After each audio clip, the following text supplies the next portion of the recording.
see. So, let's see if I am live. All right. If anyone can hear me, let me know. Give me a thumbs up. Let me just take that down. All right. According to this, I should be live in the group right now. Is this working?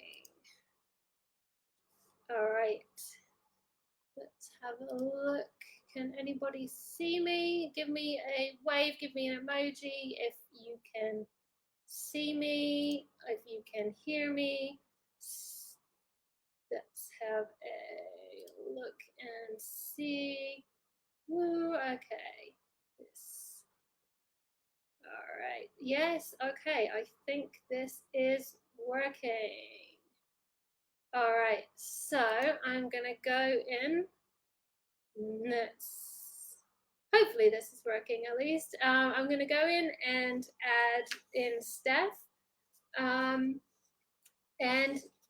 yeah, let's have a look. I'm going to open just in the second tab and just see if I can see comments and things. Okay, I can see Steph in the comments. Okay, so it looks like I am working. Right, I'll add in Steph and let's have a good natter about elopements. All right, so incoming and Steph in 3, 2, 1. Woo, it works. Ha.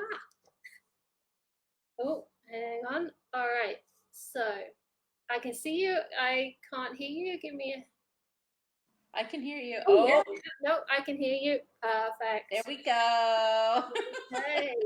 Yes. All right. So it looks like we're live. Oh no. Oh, she's coughing. Oh, good thing it's virtual. Awesome. All right. Well, yeah, it looks like we're good. It looks like we're up. So, yeah, let's kind of, I guess, just introduce ourselves. I think most people in the group probably know who both of us are, but yeah, I mean, you and I have known each other for, I think we've never met in person, I don't think, have we? No, we've only had like a million virtual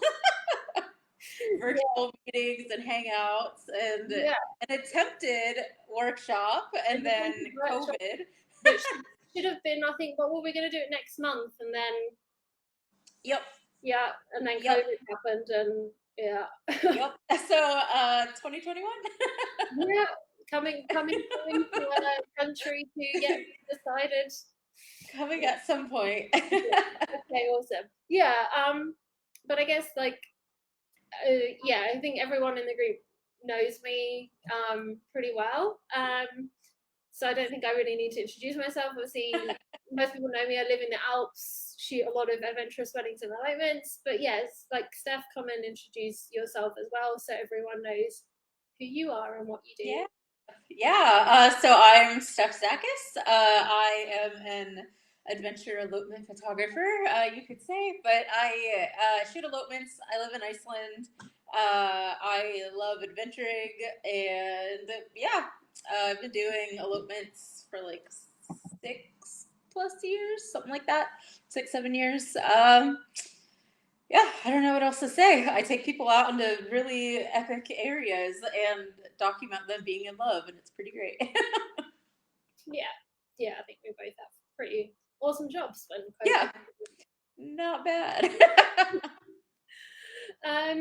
Yeah, I mean, you and I talk quite a lot and often share kind of facepalm moments when we see, usually it's news articles about stuff where things go wrong and stuff's gone viral, and we're just like, oh my god, people, like this is awful. And I guess maybe like before we get kind of dug into this, because yeah, we talk about this a lot, and with like these kind of elopements and adventurous weddings becoming so much more prominent, Yeah, like I think it's really important for us as people who've been doing this for a while to maybe kind of impart our knowledge a little bit or our experience. And I know I kind of used a little bit of a kind of clickbaity kind of title to get people to kind of come and listen to us talking today about, when shit goes wrong.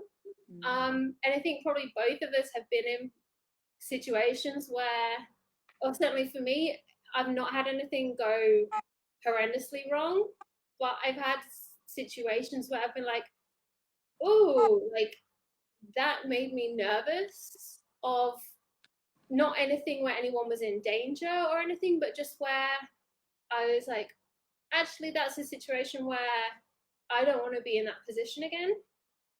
And where I think more people need to talk about these things, the more people start doing these kind of weddings, elopements, whatever you want to call them. So I guess Yeah. maybe, and I mean, yeah, today, like, I think, yeah, you and I, we're just gonna talk, and if people Go want at it. to keep an eye on the comments. But Yeah. what do Yeah. you think, like, is the main difference, like, for you? I mean, I'll talk about what I think as well, like between kind of the what you say is a normal wedding and like an adventurous wedding or an elopement.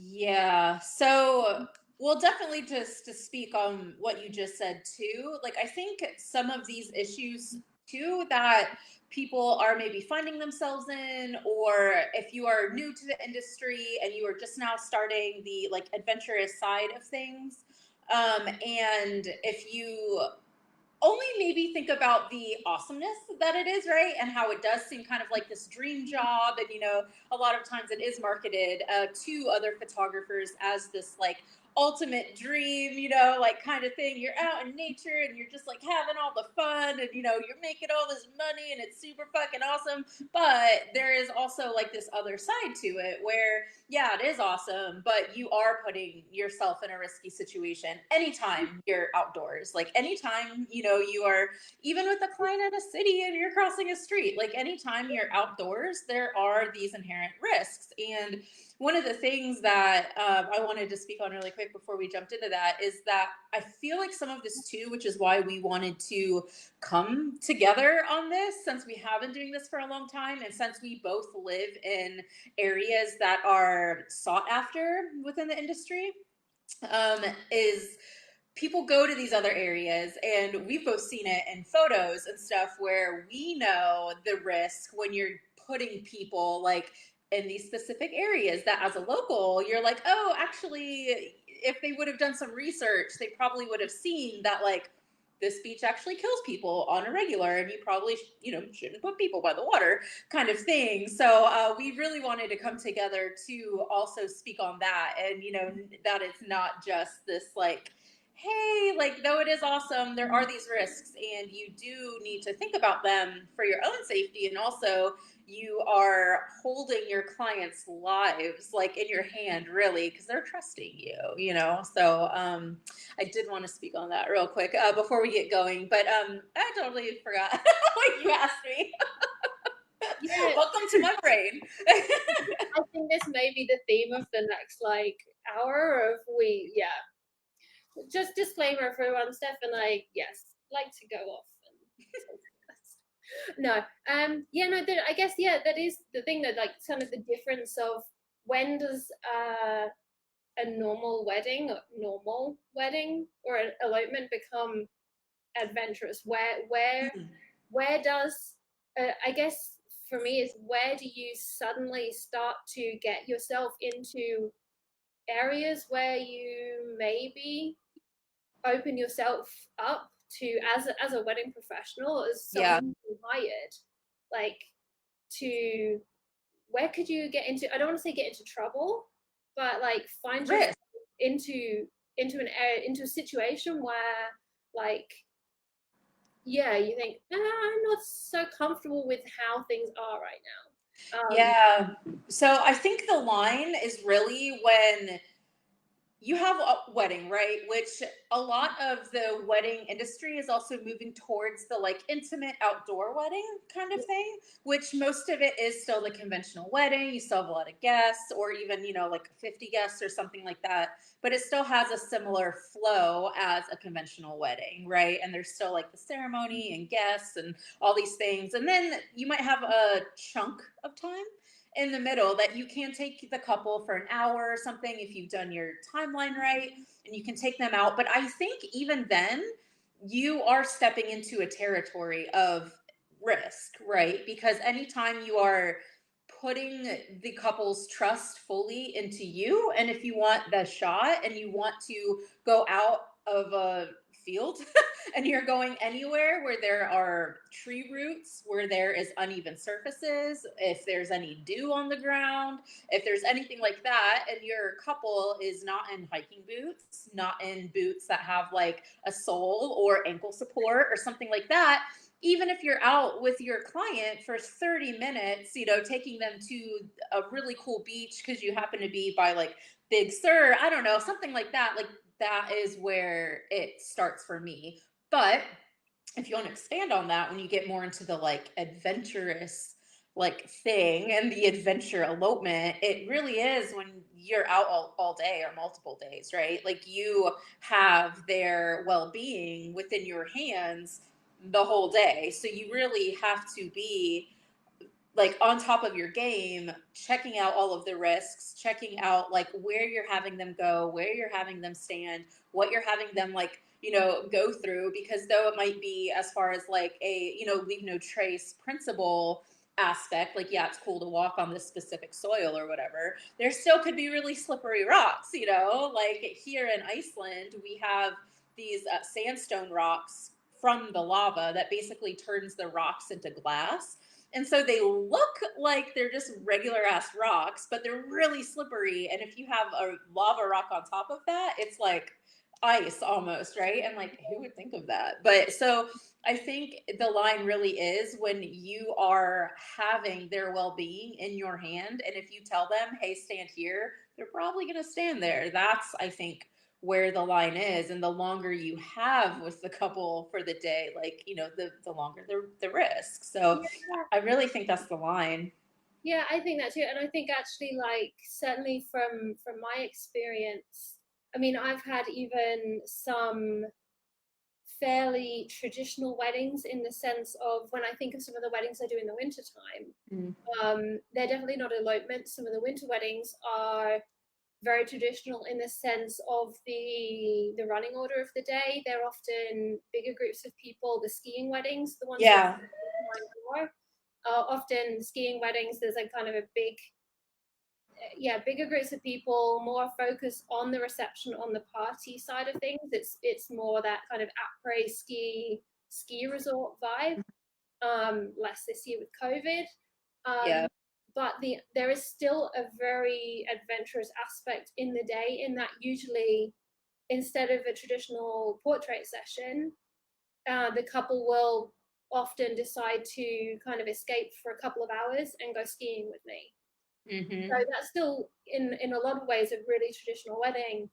But even a couple of years ago, I felt very underprotected in terms of just my standard contract, in that I was going Mm-hmm. skiing with this couple, and they were even saying to me, where do we go? Yeah. And it's like, well, hang on, if somebody gets injured, yeah, they want to go skiing in their wedding clothes, Yeah. but they're still saying to me, well, you're the professional, tell us where to go, what They're to do. trusting you They're and do trusting and me. do what you say. Yeah. And yes, I used to be an instructor, but they're not hiring me for this. Yeah. I'm no longer teaching. I'm no longer licensed. I don't work for a ski school anymore. Yeah. Therefore, I'm not insured to do this anymore. Your insurance is like a I'm whole only being hired. thing when it comes to all that. Mm-hmm. Yeah, I'm only being hired to shoot their wedding. And so suddenly it's like, well, yeah, the bride wants me to take pictures of her on her skis or on her snowboard or whatever it is. But what if something happens? What if they say, oh, let's go do some pictures? We pick a run and it's really icy and they struggle and it ruins their day. Mm-hmm. Because they can't get down the slope, someone gets injured, suddenly it's like, holy shit, that actually then who gets blamed for that? Exactly. You, really. Yeah, Because that's what we'll say. You know? and these are situations that you kind of just, and sometimes it's not that you end up being in that situation, but it's a It kind just takes one time. of, or it's just, yeah, exactly, it just takes one bad experience for you to go, this isn't a situation that I want to find myself in. Nope. I say that all the And time. so it can even be, yeah, just even a almost seemingly traditional wedding day, Yep. that the couple says, we've got a couple of hours, let's go off somewhere. Yeah, even say you're in the UK and you're somewhere close to, say, like the Lake District, and say, we've got time, take us off somewhere. When you suddenly they start trusting you to take them to a location, there's then there's that trust in you, isn't there? There's that responsibility that Exactly. they're saying, okay, well, this is now up to you. Yeah. Um, Exactly. Yeah, and I've had this conversation online with a bunch of people where, like, someone will post a photo. Like, I try not to be the, like, morality police or whatever. And a lot of times I'll see stuff and I'm like, do I say something? Because it's often not received very well. But I have gotten into internet talks with people, where, like, I see them putting their couple somewhere that's just like one gust of wind comes and, like, it's all over, and, like, it just takes that one time. And I'm always saying that. And, like, when you're being hired as this professional, like, well, let me back it up. Like, one of the things that I often see as the, like, defending sentence or whatever is always like, if they felt uncomfortable, they would tell me. And I'm like, I don't really believe that, because when they are in the heat of the moment, when they're really excited, when they're seeing all these cool places, especially for people like us that do mostly tourists that are here, like, we hardly ever shoot, locals to our area. They're seeing all these new things and they're really excited, and they're having this experience that they wanted. And so, like, if you are saying, like, oh, can you just stand up here on this cliff that, like, it'll look really cool, they're like, yeah, of course, I want that shot, that'll be cool. But then, like, one gust of wind, the, like, dress is literally a sail. Or like, one cliff crumbles and it's like, it just takes that one time. So, like, even yeah, if your couple is comfortable, like, standing on this cliff, like, yeah, it doesn't mean the wind's gonna stop. exactly. I mean, it broke my heart. I was reading,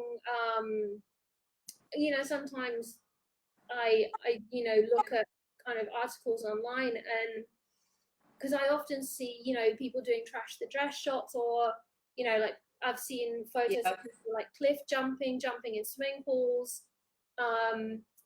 And I read an article, I think it was quite a few years ago now, of a bride in Canada who drowned, Yep. um, going into a river, Yep. because they didn't realize that how heavy the dress becomes when it gets wet.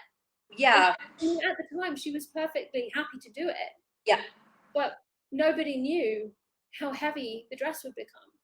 Yeah, and I've seen the same thing where the dress, like, other brides that have died, because the dress, since it's multiple layers, Yeah, will, like, cover them and they, like, can't get out from it, and then yeah, they die. And it's like, these things, like, though, yeah, the shot could be cool and all that. And I know I'm gonna sound like an old lameo right now, but it's like, wow, the kids. But, yeah, like, it really just takes, like, one person for the dress to, like, weigh her down, or for it to suffocate her or something like that. And, like, yeah, she was okay with it, right? But then the risk. what happens, Yeah, like, if that one thing happens, yeah, hopefully not, but, like, if it just takes that one person and it was something that was under your guidance and your suggestion and all that stuff, like, it's going to come back and fall on you. You are the professional. You are the one that should be having these insurances, that should be having your contract covering you and all these things. But even if you do have a contract, like, one of the things we're going to talk about later, having contracts that do have clauses to protect you during these things. If someone does, get hurt, that doesn't necessarily mean that their family still isn't going to try to, like, sue you or anything like that. Like, it doesn't mean that the family's just going to be like, oh, well, you know, like, yeah, so Yeah. it takes one. And I'm always like, whenever I have my clients and they even ask me, like, oh, can we stand over here? And I'm always like, actually, insert what the terrain is like, insert what could happen, insert the risks, blah, blah, blah. And they're like, actually, and I'm like, how's about we stand a few feet away, I'll get lower, like no one will be able to tell, and we'll just like have a really epic shot where you might not die. Because like, I don't like killing my couples. I want them to have fun. No, So that's the thing yeah. is, I think like well, I mean that this is now we're talking like doomsday worst case Yeah. scenario. But you Um, still have to think that way, because if you aren't, and you aren't assessing these risks, and as you're taking people out and you aren't assessing like what is their actual ability like, sure, they might say that they are really athletic and they do like spin classes every day. That doesn't mean they have good balance. That doesn't mean that they know what to do with their bodies if they were to fall, and like things like that. So like even like all day I'm literally just like like scanning, like, where am I taking them? Are there holes in the ground? Is there moss here that I shouldn't be stepping on? Is there like, there's all sorts of things. And like, even if more than likely nothing will happen, thank goodness, that doesn't mean that you should not be thinking worst case scenario. Like, I always am thinking, like, if the wind were to just like take like one big gust, especially if you're anywhere near mountains, you know that it goes up right off the bottom, or anywhere near a glacier, it's like it's super powerful, super cold. Like, if they weren't ready and they were standing kind of weird, like in like a really cool pose, like, they will fall, and I don't want them to fall and die. So like, you still have to always think about that stuff, even though I know we're talking very like doomsday on this, but it's like, I what we've talked about before, like, I don't think it is industry standard for photographers, especially newer photographers that maybe haven't been in these climates a lot, have never been around a glacier before, to actually know like what it's like, that you have to, be aware of these things in order for you to be safe. Because if it can hurt them, it can hurt you. And then, yeah, for everything to run smoothly. yeah, and it's actually like I don't know about you, but I actually sometimes with couples they will say to me, "Can we go and stand on this?" And I sometimes will say to them, "Actually, I'm not comfortable with I get that a lot. We have those icebergs, right, that you always see at like a Yokotsarlan, or like the Glacier Lagoon. Uh, I always get people like in any glacial lagoons that are like, "Can we stand on the ice?" And I'm like, no. Like, you'll get swept out to sea. Then I'm gonna have to hope that our like Coast Guard or like ISAR can save you. So there are a lot of instances, especially in like some of our beaches, that are really, really, really dangerous, where they're like, "Oh, I've seen this one shot of them laying down, and then like the waves like come up and match the dress," and I'm like, do you want to die? Because like, no, we're not going to do that. I'm sorry, that. but Yeah. here's another shot we can get that'll be really cool. So yeah, sometimes you just have to say no, because you are Um, the expert. let's talk a little bit lighter. So let's move Oh on from yeah. killing our clients. Um, because yeah, in reality, not everyone who is moving into elopements is also going to be in locations where there is necessarily this high risk. Um, but That's yeah, true. let's talk about some of the other potential issues as well that I think people can face that maybe don't seem as serious. So Yeah, obviously, the worst thing that can happen, obviously, on a wedding day is killing your clients. I yeah. think I think pretty much the I think worst. that's top. If you kill your clients, you've kind of yeah. You failed. Um, but there's some other stuff that can happen. Oh, well, then, welcome to Monday's cat. Uh, hey, someone needs to talk about it. I don't see anyone in the industry talking about it, Kill like, your clients, hardly at all. doing a great job. No, but seriously, like, there is. I mean, obviously, like that is kind of we're talking proper negligence by that point. But there are some other stuff. Like there is some other stuff that I think really people don't think about too much that can really make a huge difference to just the whole experience that clients have, especially when it comes to elopements and the experience that they have with you as their photographer. So I know, so when we started at the beginning, some of the things that have certainly given me kind of miniature heart attacks before are things like road closures. So Yeah. sometimes in the winter, you can have, it can happen if you've had massive snowfall or heavy rain. Mm-hmm. Sometimes they close certain valleys Floods. due to avalanche risk, rockfall. Yep. And so if you've kind of said to clients, okay, this is where we're going to go, and like you can't get to a location because of road closures, Mm-hmm. if you've picked out locations for them, given them suggestions, and these locations are not what they have in mind, they get there and it just looks different. You say, oh, it's an easy hike, and then it's an absolute sufferfest for them to get to it, and they hate it. They twist an ankle. They just like Or it starts raining in middle of that again. absolutely miserable, and they're like, Attacks of animals, as someone said. for me, like they end up on a ski run, even though they told me we can ski red slopes, no problem, and then they're having a real ball like trying to get down it. Not fun. All of these kind of things are also things that, again, you really need to be thinking about when it comes to if clients are asking you for help in terms of, even if it's just where do we go for our photos. Yep. Do you have any kind of Oh yeah. things like with that as well, like for There's you? a lot of words on this one. Yeah. Like everything else. No, yeah. So this is really important, right? And I actually talk about this in my elopement course because, like, the whole purpose, at least in my mind, and I know you follow the same philosophies, is that like adventure elopements, they're doing it because they want to have fun and they want to have like an experience and they want just this like once in a lifetime thing, and you are the facilitator of it, right? And like when you get into positions that like we are in, when it comes to, we also plan like almost all of it for them. We're in charge of the locations and like all these other things. They want to have a really good time, right? But we know from experience of being in the outdoors, and we know that like we can't control the weather, we can't control animal attacks, as somebody says. I mean, that you can kind of but like there is a lot at play here, right? And when the end of the day happens, the only thing that we want, besides giving them these really fucking epic photos, is to know that they just had the time of their life, right? So I think a lot of this comes down to preparation, communication, and managing expectations. So this whole thing actually starts like from the booking process. So for me, what I do is when I am on the booking call, because I talk to every single person, I have a series of all these things that I ask them, and I also am setting expectations, but letting them know how I'm solving this problem also. So it's kind of twofold. So before they've even booked me, they already know that I will have a plan B and a plan C for them for their wedding, period. Like I always have the main itinerary that I want to take them on.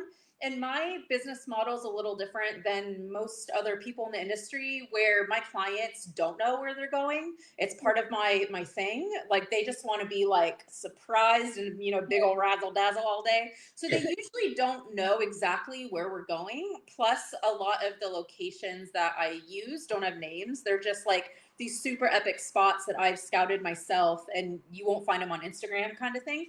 So they don't really know, but we do nail down like a general area, right? Because they still need to know where they're staying, accommodation, before, after, all that stuff. So this really starts with managing their expectations before they've even booked you. So they know and they're comfortable with this. So when you get to the day, if there is like a raging storm out, especially for my climate, like it could be fine, and then in 15 minutes there's a blizzard rolling through, and I'm just like, well, the weather didn't say this at all. So like it's a whole lot of that. So once you get to that point where you do have to reroute, or you do have to take them to somewhere else for their actual ceremony. Because I've had this too where, like, they're like, I want a canyon, and I'm like, oh, have I got a canyon for you? And so I plan out this whole itinerary so they can say their vows and this epic canyon. But then by the time we get to the canyon, it is so windy that they A, wouldn't be able to hear each other, and B, would get blown like off the canyon and into the river kind of thing. So like there's been times like that too where I pull up and we've already been out for 5 hours, and I'm like, all right, time to get married. And then we're like, oh, we can't actually even walk to the canyon because it's so fucking windy. So if you don't want to get to that point where you are just like, oh, I'm doing all this stuff, and then you get there and you're like, oh, actually, we can't get there because there's a flood. A volcano has erupted. We have a volcano here that gives you an 11-minute warning. So, like, it's possible that you could not know. So, there's all these things, glacial floods, like all this stuff that can literally pop up out of nowhere. And so, it's your responsibility. Doesn't matter if it's a location you live in or it's a location that you're going to. If they're trusting you to guide them through these locations, pick out where you're going to go, where the ceremony is going to be, how their experience is going to be. We have this responsibility that we have to let them know, again, the risks, what could happen. If it's a blizzard, what are we going to do? So I tell them on the booking call. So that's number one.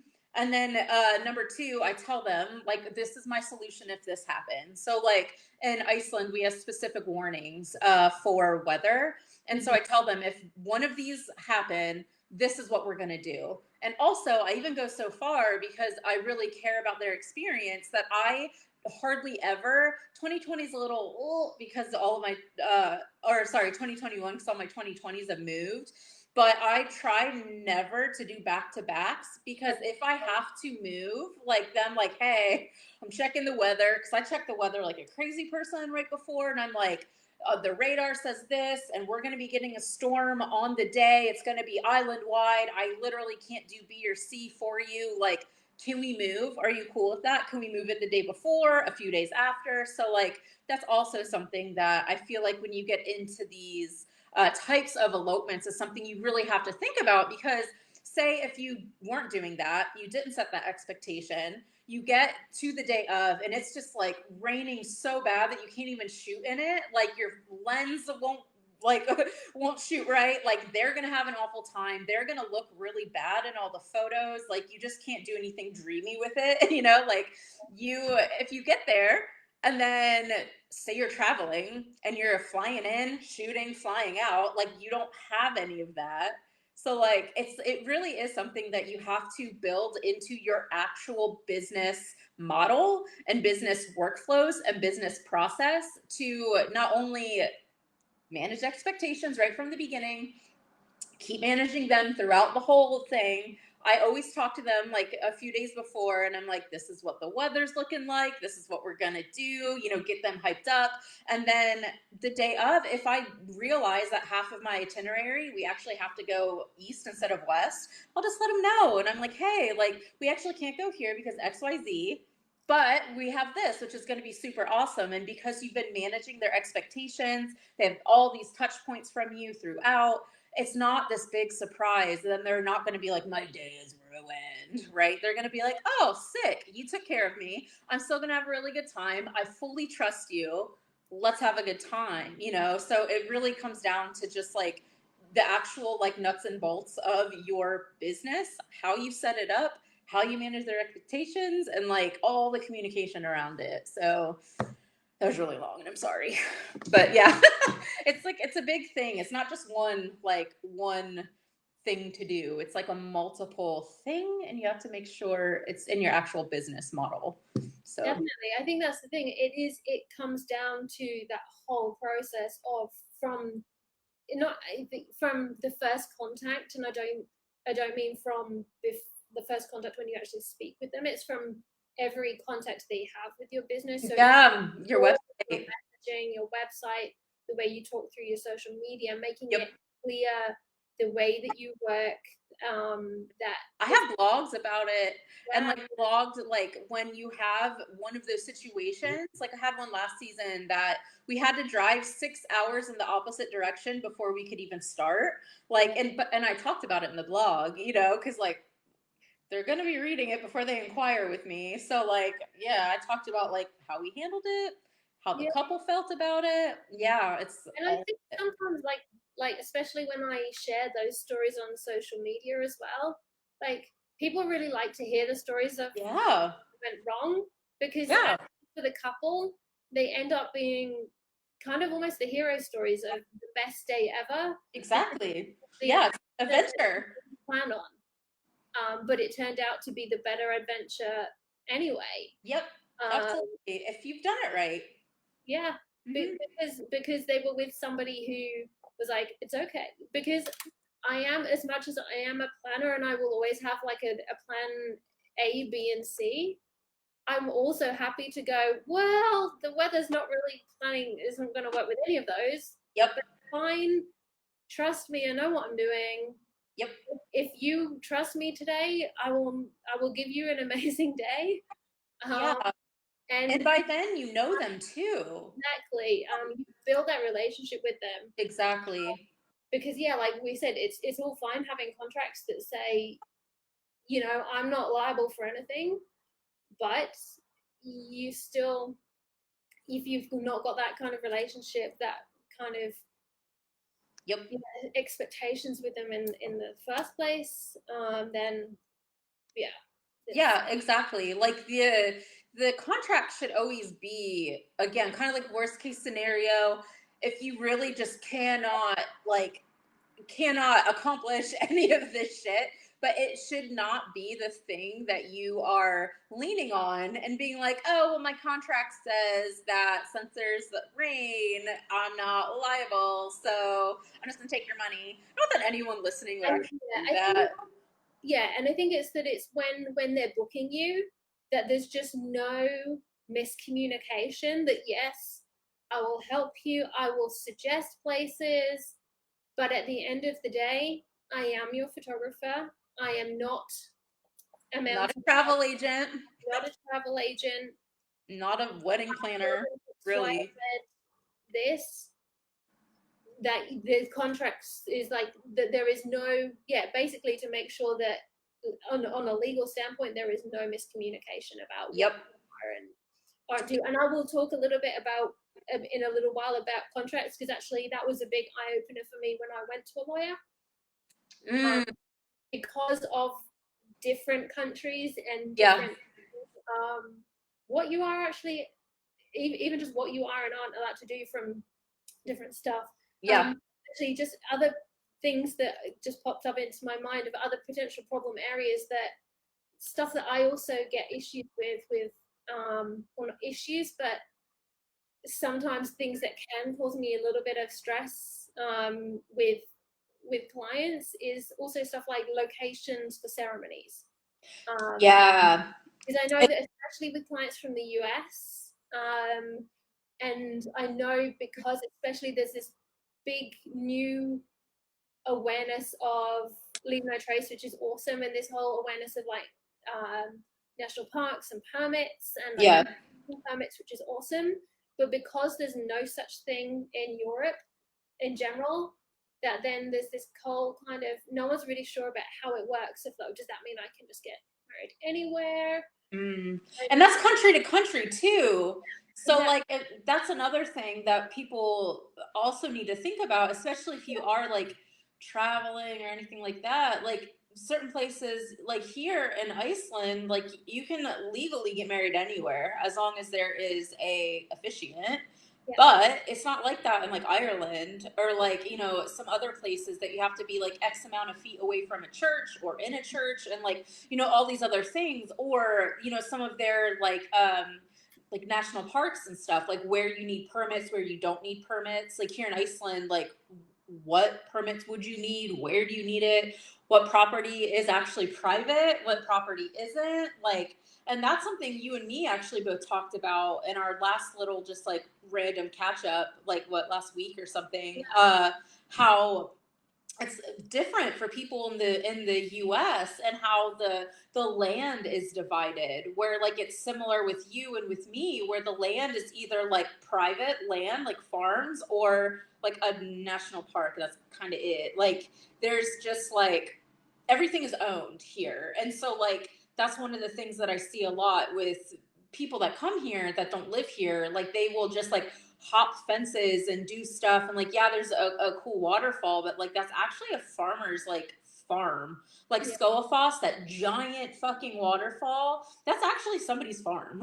Like they've opened it to tourism, which is why like pay for your parking, because like it's some guy's fucking farm. But like it's things like that that you know people also need to think about when they're looking for ceremonies and stuff like that. Like, can you just pull up to this random place? Yeah, like I get this a lot with my potential clients, because I'm always like, oh, show me like what photos you're drawn to, you know, especially if they're like, I found you on Pinterest. I'm like, make me a board, you know, because I can see like what they're drawn to, and like always it's like my photos and other people's photos too, and they'll point out certain places, and I'm like, actually, we can't really do that. And like in your contract, like I have it that like I help people, I give you recommendations, I will kind of like plan the whole thing, but I'm not a wedding planner. I'm not going to be renting chairs and tables and setting up a lot like a aisle, and like it's just not my thing.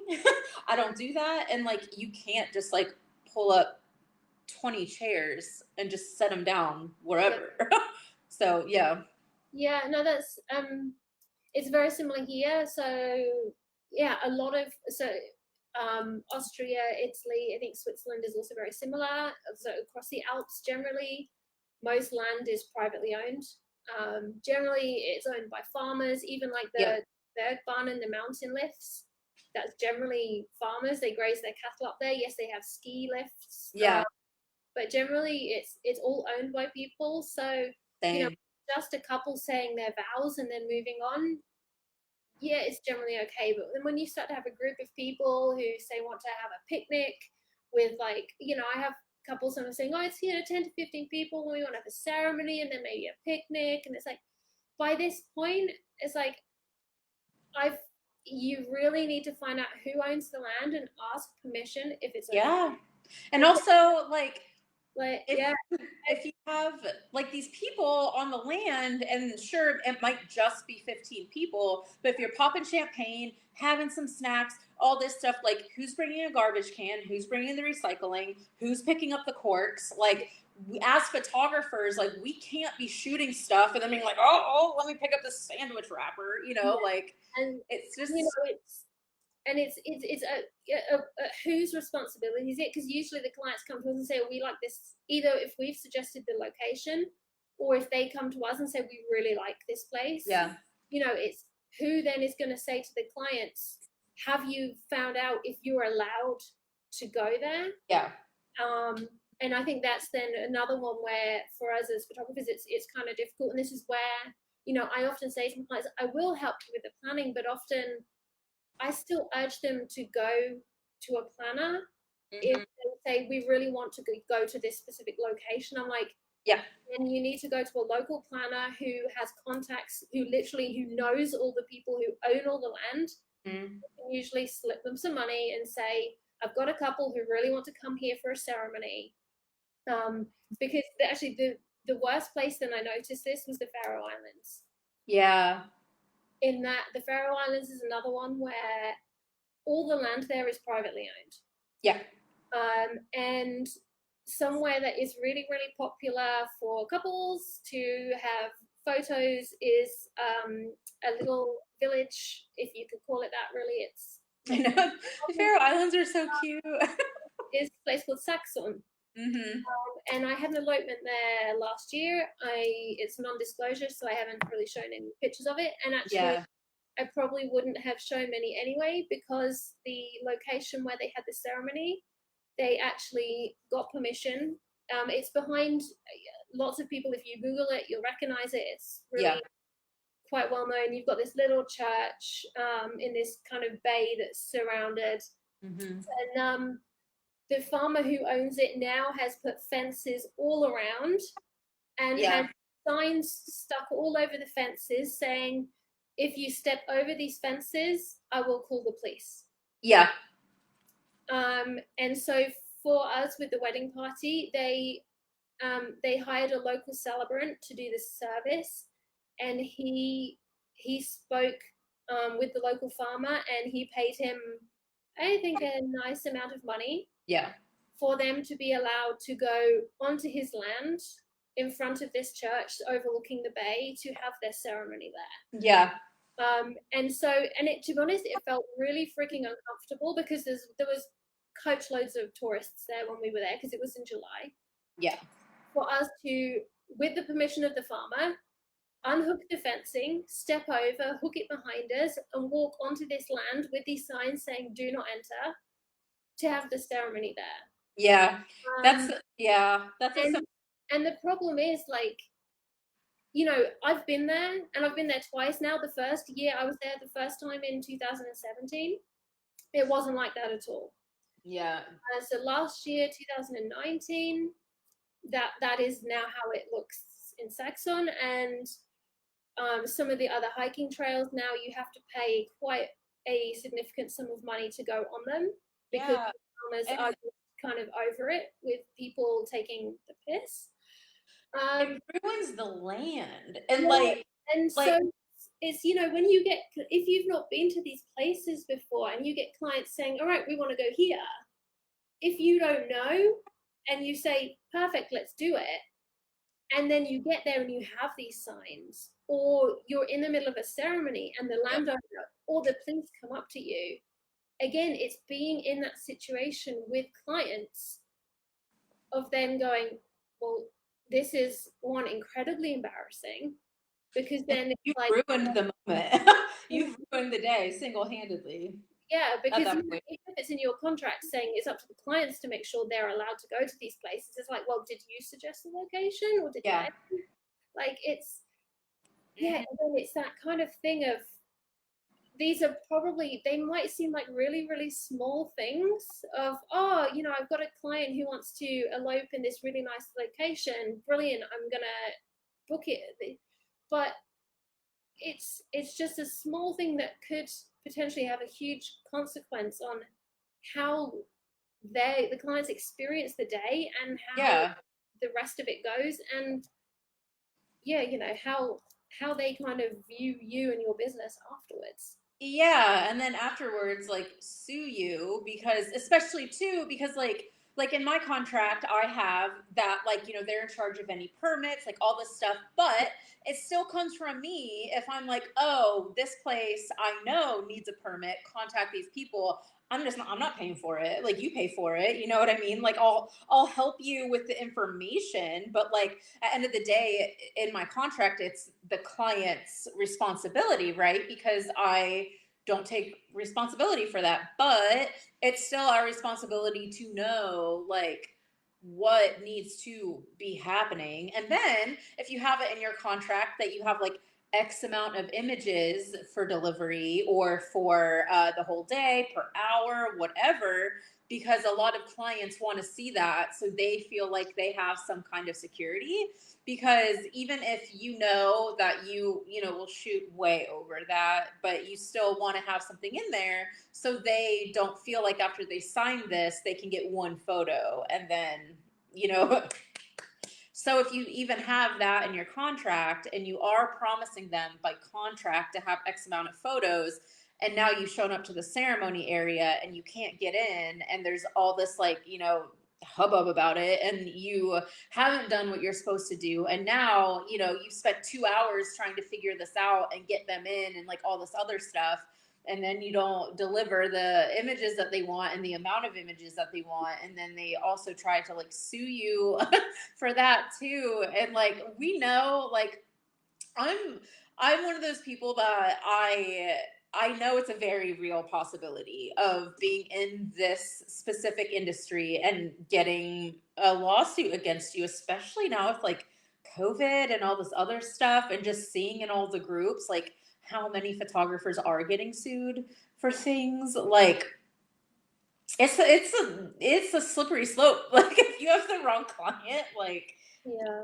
you don't want to ruin their day, and then also fuck up on your own contract, and then I think that's the thing, though. I think even, again, getting sued after killing your clients, I think getting sued is the yep, second case scenario. But yes, even then, I mean, at the end of the day, what we want, yes, we want them to have amazing photos, but for me, a great elopement day is when, at the end of the day, when we say goodbye, if they were like, "This has been the best day ever. You're the most incredible photographer.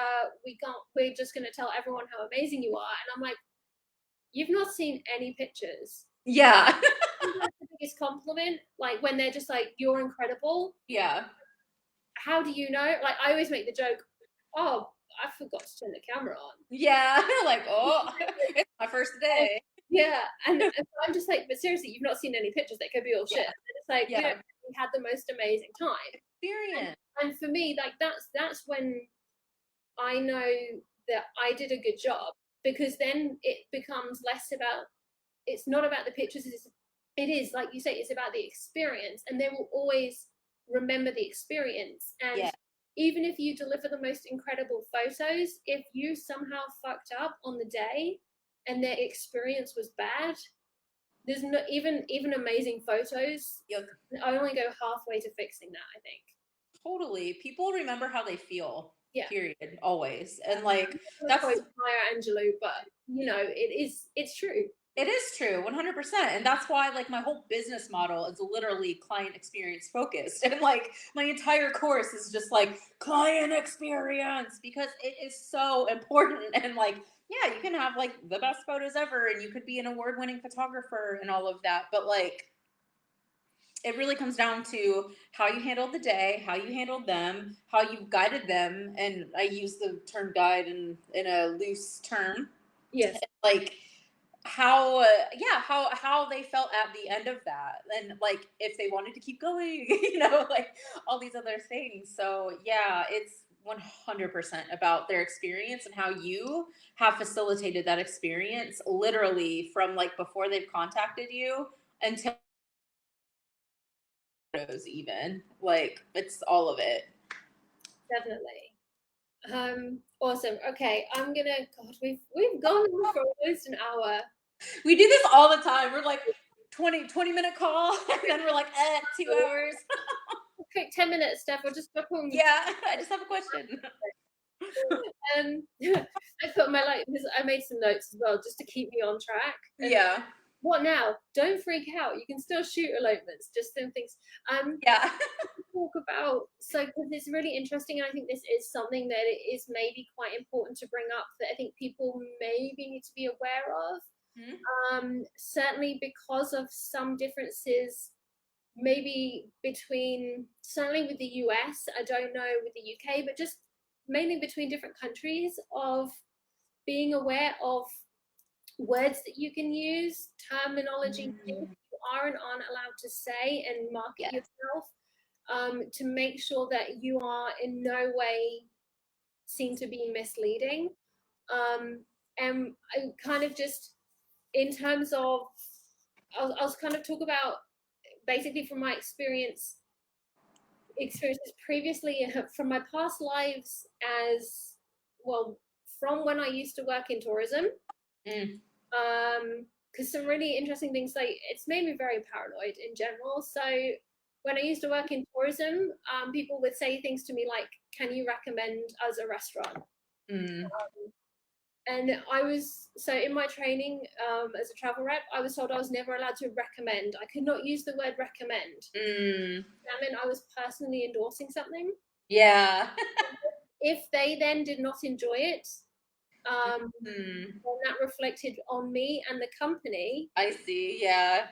That, which was a really interesting thing. So it's, and I think this can then come as well when you're suggesting locations. If people ask you if you know of hotels and things, just very conscious of the words you're using, which was just, that's just one thing. But no, I wanted to talk about contracts a little bit. So when I kind of started to get a little bit nervous, my husband tells me like I'm a real doomsday person.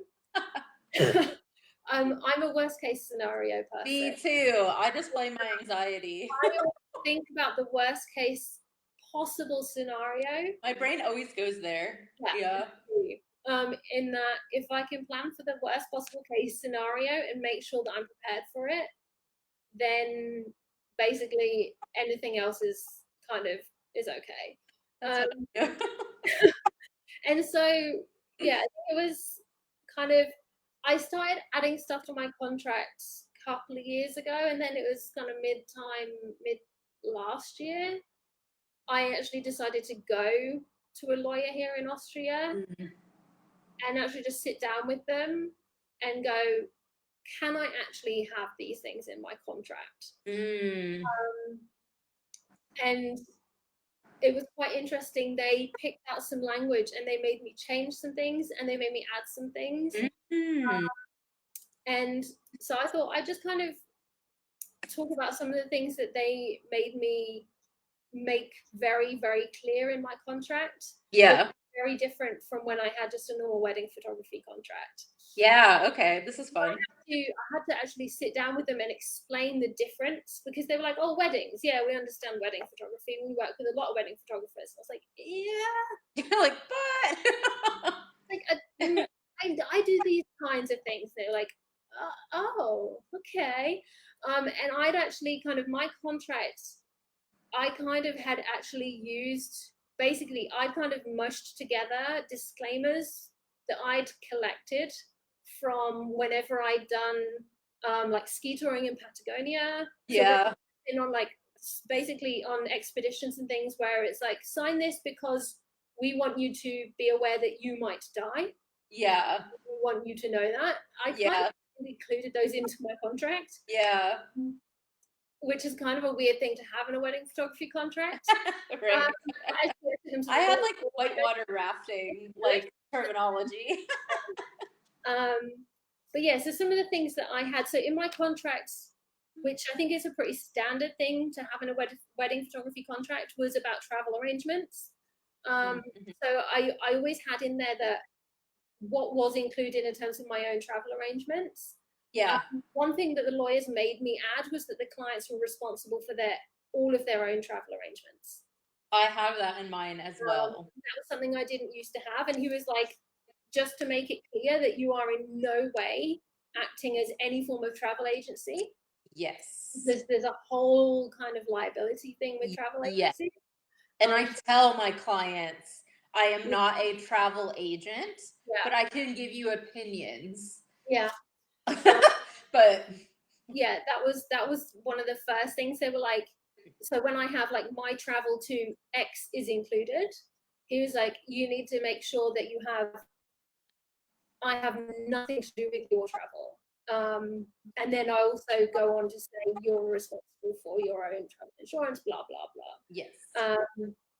Then also stuff that because I explained about how they asked me where we should go for photos.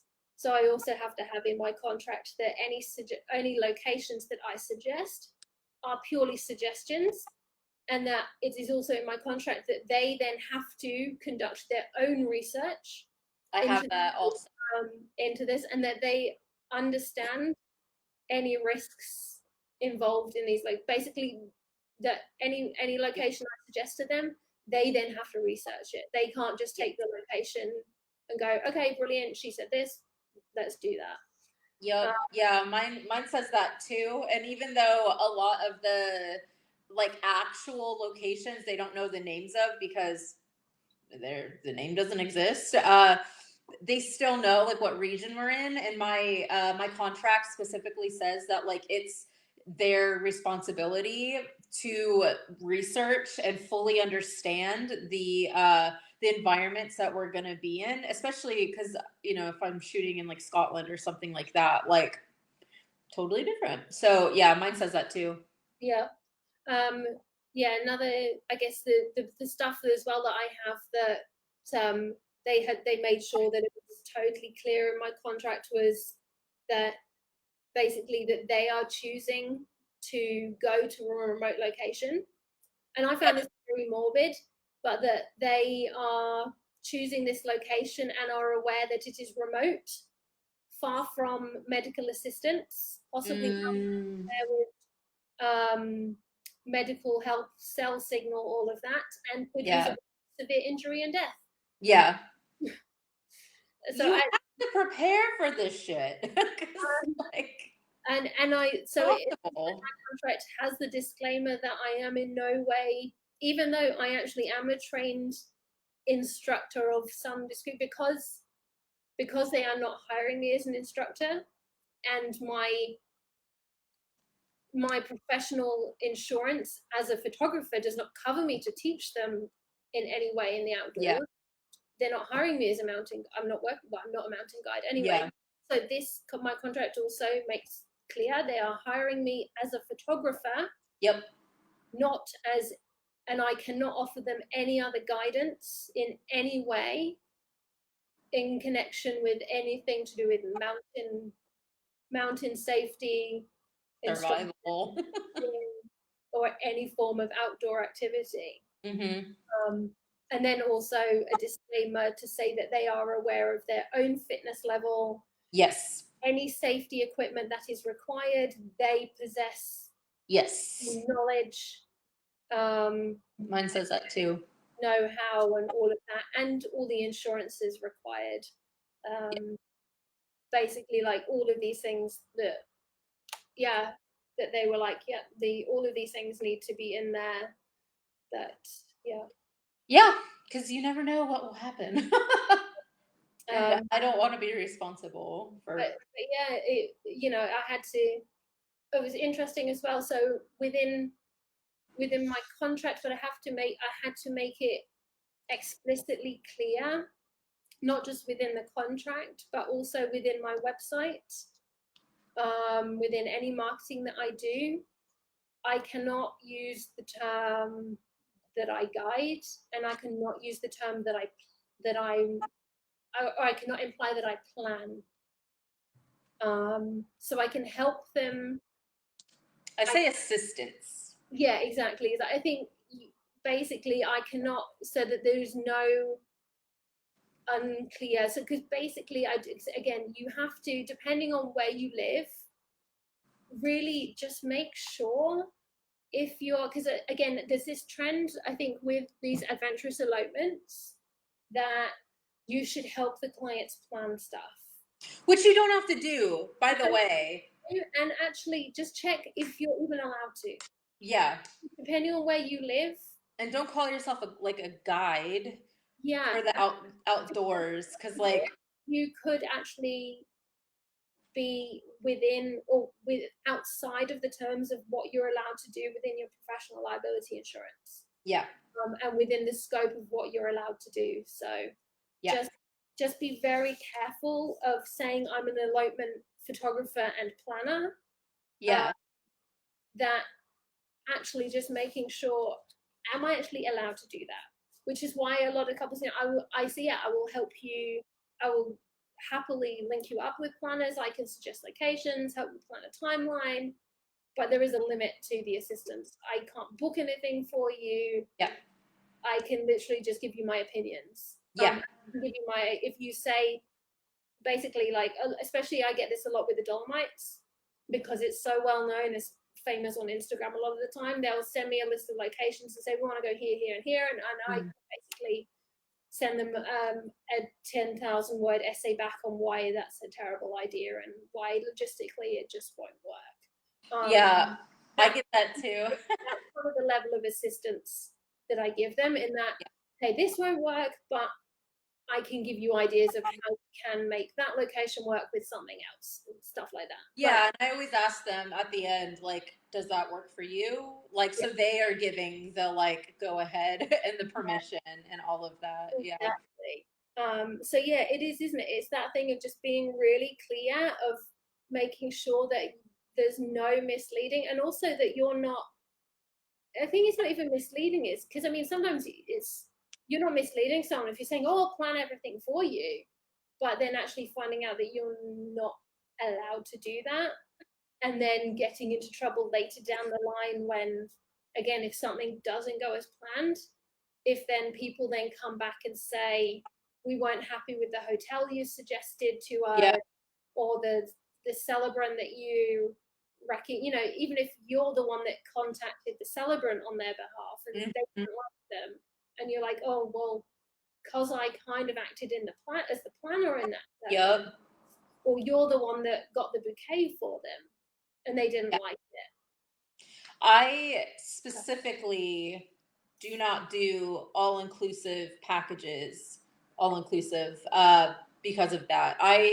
I give them my list of people that I'm like, I like all these people, but I tell them like it's your responsibility to contact them, get the portfolio, see if you like them, and then hire them, and then just CC me. So when I'm making your timeline, I can contact them and help plan the timeline, because like I'm very specific in that language too, where I say like I'm giving you like basic assistance. Like I will construct the timeline for you that they always check off on, and I will like do the location itinerary, but like that's like part of the thing of me being a photographer is like getting the locations. But like the Yeah. rest of the stuff, like I don't pay for the flowers or the officiant or hair and makeup and hire them on, because the thing is like unless you have your own company that houses all these people and you are taking that liability for all of this, then Yeah. like you shouldn't be. And it needs to be in your contract if that's the case. Like if you are going to have this like one-stop shop like thing, because I've been seeing this actually in the industry where people are teaming up but under like one name kind of thing, and like so it's all being paid for out of the same package, one contract, all that kind of stuff. But like say this officiant that you have teamed up with doesn't show up, then what happens? Like it's on you, you know, even if you are just like contracting with that person and you haven't formed like a proper business entity, your own LLC together or whatever it might be, like they will still like fault you if they don't show up, like because like especially here in Iceland, like you have to declare your date within a certain amount of time, and like you have to have your ceremony on this date, otherwise it's like if it's a legal ceremony, Yeah. otherwise it's, you know, null and void. So like if you are like, oh, I'm just gonna like, you know, just pay me and then I'll just like, you know, PayPal a few other people and pick up your bouquet and, you know, like all this stuff and give you like, because I have also seen this where in order for the photographer to kind of take on more of the planner role, they will take all of the money and then have a deal with say a hair and makeup or a florist or something, and so they will pay the florist out of that package pricing, and within the contract, because you should also have what the package includes right in the contract. Yeah. um, and you know, if it says that like Zakas photography, you're also getting a bouquet and all this stuff, because if I can charge more, like if I, you know, can charge an extra $600 for this bouquet, but I'm only paying my girl 200 because, you know, we got that referral thing going on.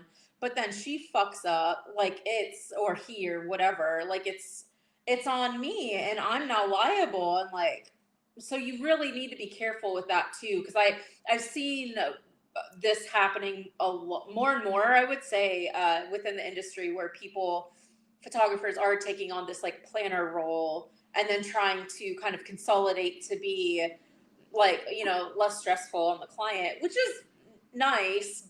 But you also need to think about this, and like if you again are like partnering with this officiant and then they don't show up and then your couple can't get married, and if they're flying in, like if it's something like in our markets where they're not local and then their planes leave and like now they didn't actually get legally married and like this whole thing, like it comes on you. So like I specifically have the language in my contract that like I just assist. You get my vendor, my preferred vendor list.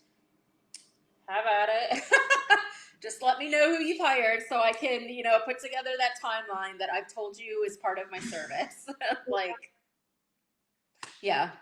Yeah, I think that's the thing, isn't it? And I think that is like, again, like we said at the beginning, it all comes down to like it's managing those expectations. It's making sure, as much as you want to kind of like look like under promise, over deliver. I think sometimes people can almost over promise in that kind of thing of, I really want to win this client, I really want to do everything I can, and then getting themselves into sticky situations.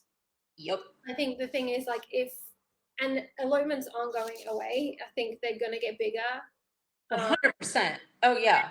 And I think that, like, I mean, they are exploding, and I think that people are seeing the value in them more than ever, because now there isn't the alter. It's not like it was before of, oh, well, elopements are just, I mean, we both know that elopements aren't just a quick wedding. We've always Yeah. that it's so much more, but for the people who can't have those other types of weddings, Mm-hmm. they still are like, well, fuck, if we can't have a big wedding, how are we going to make our wedding day special? So they want this elopement to be this incredible experience. Yeah. And so it is now up to us as photographers, as professionals in the wedding industry, to make sure that it's like, okay, well, then we need to up our game. We need to make sure that, yeah, we are like, we know what we're doing. We know that these new challenges that come with them, that we're prepared for it, that we Have kind of set up our business systems for it. exactly that, so that when, I think it's as well, so that then when we get these inquiries through, because everyone's all about, we need to market for it, but it's so that when you've got these inquiries through and you're talking to these clients, and when you send them, even just when you send them things like your contract, that they actually can see the difference between somebody who's legitimate and who's got a bit of experience than somebody who sends just like a 1-page document of Yeah. like, And also, release and a non-cancellation thing. Like, yeah. And being open to talk about it. Like, this is also something that I think puts like a professional against maybe someone that's like still maybe amateur, because I get this a lot, like especially when what we've been talking about this entire time, when we do have all this stuff in our contracts to protect us and to protect them. It's a lengthy contract, right? Because you really have to think of all these things, and like if it's in the contract, it's there for a reason. And so I do get often, or not too often, because most people like read it and trust me, but I do get a few times a season where so and so's mom wants to hop on a call because they're like, what? Like death? And like all this like stuff in the contract. And like I also have couples sometimes that are like, oh, like, this clause, like, can you explain? And like stuff like that, especially lately with like COVID and stuff like that. They wanted to like hop on another call right before they sign, go over like, and me explain to them why it's there, how it protects them, and how it protects me. So like not only just having this stuff and hoping you can be like, just like slide it on through and hope they don't read it and just kind of sign it, right? Like being open to understanding your contract, understanding why all of these are there, understanding the inherent risk that they are signing themselves into, and being comfortable talking about it. Because like, and honestly, I feel like every time except for one, which we don't have enough time to talk about that right now, was my one-off. Every time I've like gotten on a call with somebody to explain these things, it shows that I am such a professional, because I'm like, I've done this hundreds of times. This is here because of this. I'm protecting your child, or like whatever it is. And so I think that's also important, because I've also seen in photo groups recently, even like in the past week, I saw somebody say like, oh, I wanted to buy like so and so's contract, and I saw that it was like 5 pages long, and like I feel weird like sending a long contract to my clients, and I'm like, well, you like should get comfortable with it. Long contract to your clients, and be able to explain why this stuff is there. Like I explain to them, and like give them scenarios too of like, well, this is here because, you know, XYZ. And even things so small as like if you're talking about that image delivery thing, and they're like, well, why does this only say 250 images? And I'm like, because we're going to be outside and I don't know what's going to happen. And maybe we end up, you know, running from a blizzard and I'm literally covering you.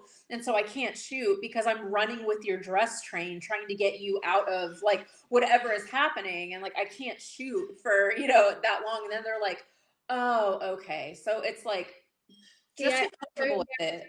any number of images in my contract You because I don't? say that I have no control over the weather and shooting conditions, therefore I cannot guarantee a minimum number of I do say that I can't guarantee anything because I don't know like what's going to happen. But I do say, I forget the exact verbiage, but I did add that in there actually after I had. in my FAQs on my website, but I don't have it in my contract. So I'm not Yeah, I have it like a very minimal amount, but I also do say that like I'm not liable should they all get lost, which I have an extensive backup plan, so that should never happen. But oh gosh, yeah, all sorts of things like that. I mean, yeah, I so things which I don't know how many people have things in their contract. Like I have stuff like if I witness the client's doing anything that is illegal. oh yeah, I have that harassment clause, like So all that stuff. I had at one time I was this is when I like was like, oh, I really need to have something like this. I was it was when I was like first started shooting and I'm Jewish and I I was at this wedding. I was contracting for another company. It was when I first got my start in weddings. I was contracting other like a national brand to just like get my chops wet, you know, because I was like, I don't fucking know how to do like this stuff. So anyway, I was contracting with a company, and I got sent to this wedding, and I was like in the groom prep, and they were like making like Hitler jokes and like some weird stuff, and I was like, wait a minute. And then the groomsmen came out dressed, and one of them was like, "How do I look?" And someone was like, "Ooh, you look good. You look like that Hitler Youth." And they like did like all this stuff, and I was like, "Wait a minute." And then the more they talked, I realized they were actually in like this big like white supremacist like gang thing, and I was like, "Holy shit!" And I'm like stuck in this room with these like 13 like Nazis, and I was like, "Oh, well, this is odd." And so I felt super uncomfortable, and then when I got out to start to do the like right for the ceremony, like when all the guests started coming in and stuff, the guests were like Nazi saluting each other and like we're making all these comments about like people of color and Jews and like all this stuff, and I was like, oh my god. And so I was terrified, and so I hid behind like this beam and I called the company and I was like, I need to leave. And they were like, no. And I was like, no, but I need to go. I think I'm gonna die. And they were like, no. And so I was like, what the fuck? So then when I got home, I like looked in my contract with my own clients, and I saw I had nothing about harassment, nothing about like, you know, being in a potentially dangerous situation and all that stuff. And like now I have it where like I can leave, or if I get sexually harassed, which doesn't happen with elopements, which is great. Um, yeah, that is nice. I mean, I still have my, I don't know about you, so my elopement contract is basically, I haven't, I have my full wedding contract, and then I just have all my elopement clauses in there too. So mm, when I have the odd, more traditional weddings, so the bigger ski weddings, yeah, where most of it's more traditional, but we have just that kind of small section of where we go off skiing. A yeah, lot of it is completely irrelevant to them. So this, you know, most of them are just like, wait, I might die. And it's yeah, like, well, to be honest, you're probably going to be fairly safe since you're in a ski resort, and yeah. but You're you know, not like in the outback. just you know, we didn't sign it. You're coming to the Alps anyway. You know, Yeah, I don't tend to shoot many weddings in places that are completely risk free. But yeah, I mean, it's basically a standard wedding photography contract with a whole load of other stuff in there too.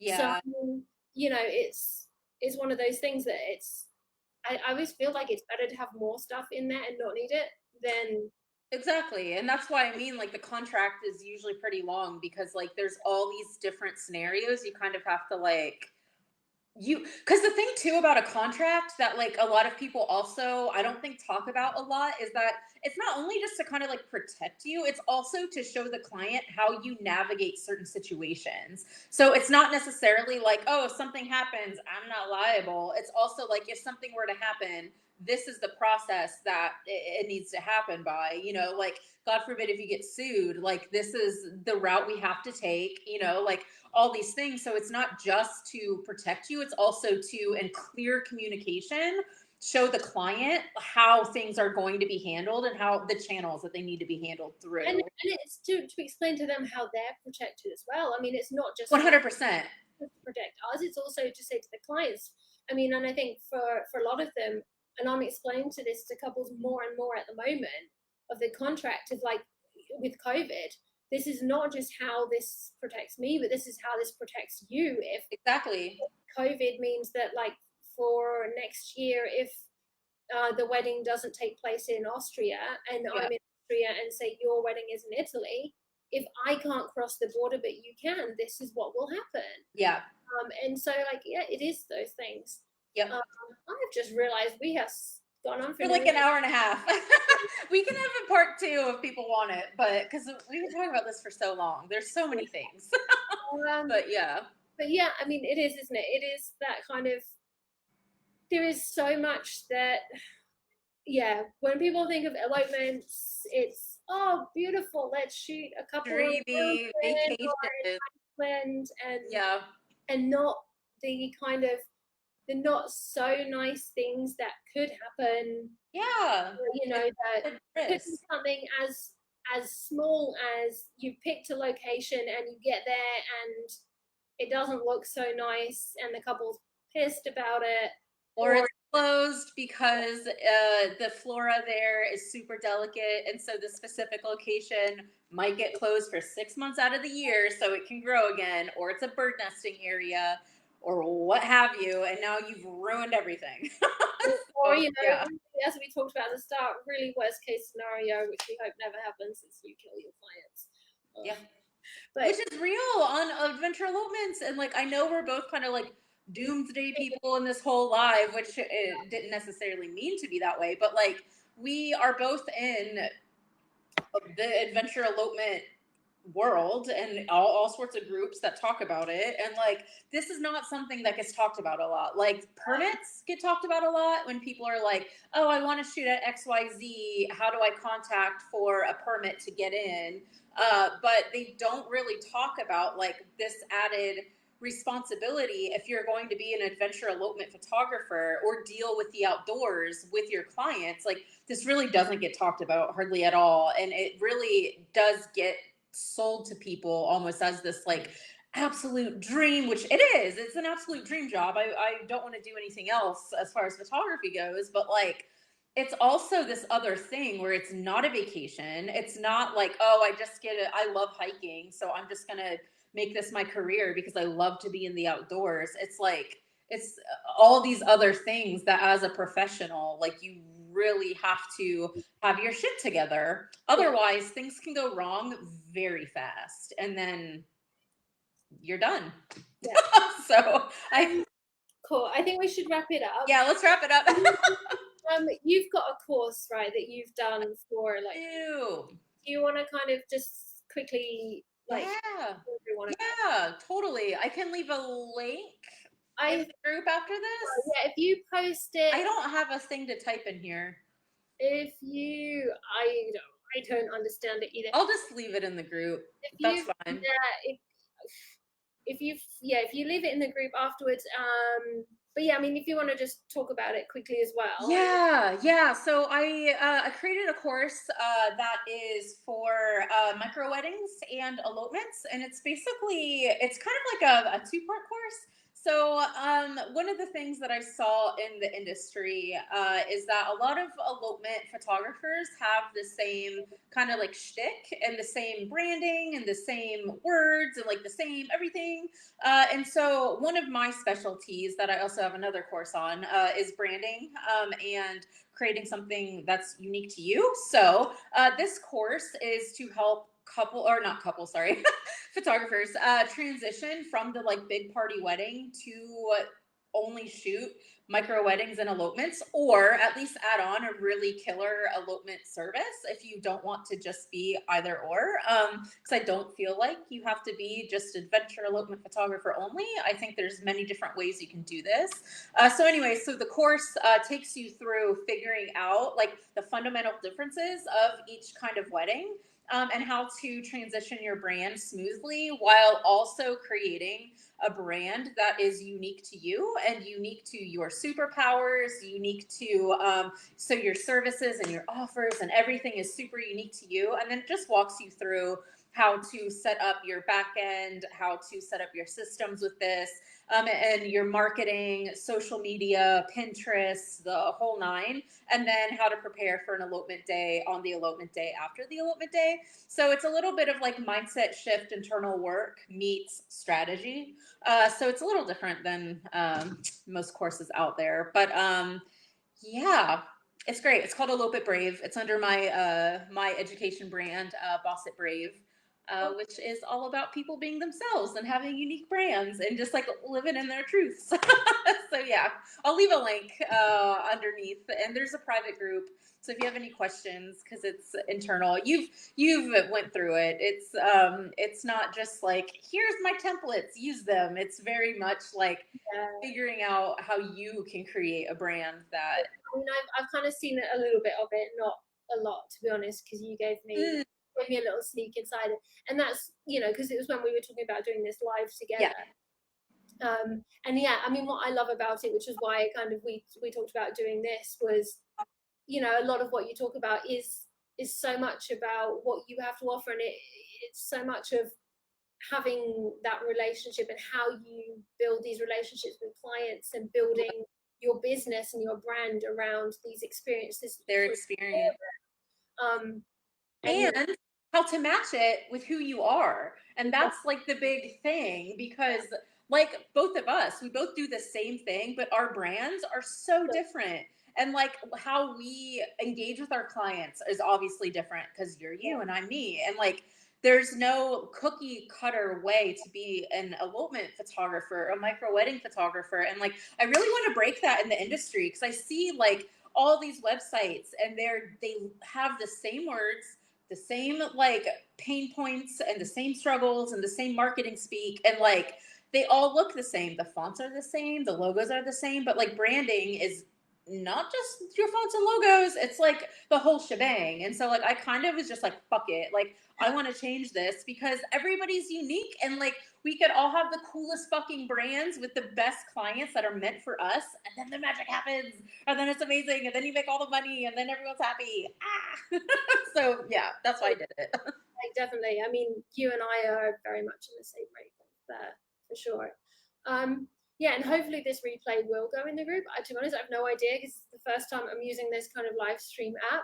I hope so. We just had an hour and a half of like golden nuggets for everybody. About stuff and being joined by 6 to 10 people at different times. Yeah. And I will just talk as well about so I've got my template contract, which like I said, I had it checked with a lawyer last year.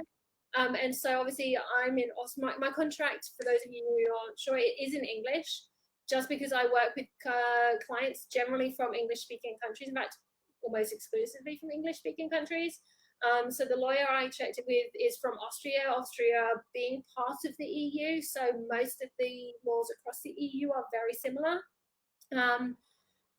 Should you buy a contract template? Honestly, I mean, I would say it can save you hundreds, because if you can go to your own lawyer with a template, it saves them writing one from scratch. Yes. Yeah, buy her template and then take it to your lawyer. And as I found out, I mean, I went with a template, but they still charged me by the hour, because we sat down and I went through all sorts of things with them, and we kind of sat through stuff together. So I've done a lot of the legwork for this. But yeah, I've got the template in my shop, and I've kind of done a special bundle for just this week. And I've thrown in my email templates with it as well. So if anybody does want it, I'll share a link as well in the group with the live of the bundle, which is the adventure elopement contract with the email templates just for this week. you get both of them for the same price as just the contract. So I just really, yeah, I mean, I know Steph and I've kind of talked a little bit doom and gloom, but honestly, guys, if It's you so much fun though. Elopements are great. and starting to shoot kind of these adventurous elopements and weddings, or even if you're just at a stage where you're starting to suggest locations and things to couples, really do just consider updating your contracts Yep. and stuff just to make sure that like your ass is covered in case In stuff case of attacks from animals. Like someone, I can't see it, just as Facebook user put on there. You never know. but awesome. Okay, I've nearly lost my voice and run out of water. So Yeah, I need to pee. I've drank like 4 coffees. awesome. Right. Yay, this is great. Let's do another one. Maybe we Let's can see what people want us to talk about. about killing people and Let's have one not about killing people not and about have a lighter one next time. And people can send us suggestions of the next yeah, let's take a poll. And I can poll my group too. Kat and Steph what you'd like our next rambles to be about. By popular request, we will do one maybe next month. Yeah, this was fun. Yeah, this has been amazing. All right. Yay! Awesome. I will hop into the group and put the elopement course in there. And any questions too. If you guys went through this and you're kind of like, this is a lot more than I thought it was going to be, and you have questions, just like pop them in the group. We're both in there. We'll answer. Keep the conversation going. It's a good conversation. Yeah, I think that's the thing. I think it's as well like it's just about having these discussions and getting people thinking about it. If Exactly. nothing else, it's just getting people talking and thinking about these And being responsible. That's it. Yeah, being responsible adults. Adults. Awesome. All right. Adulting. This is great. Have an awesome afternoon or wherever you are, morning, evening. Yeah, well, your afternoon if you're in the US. In the morning. Yeah, morning if you're in the Pacific. Yeah. All right. Cool. All right. Bye, friends. Bye.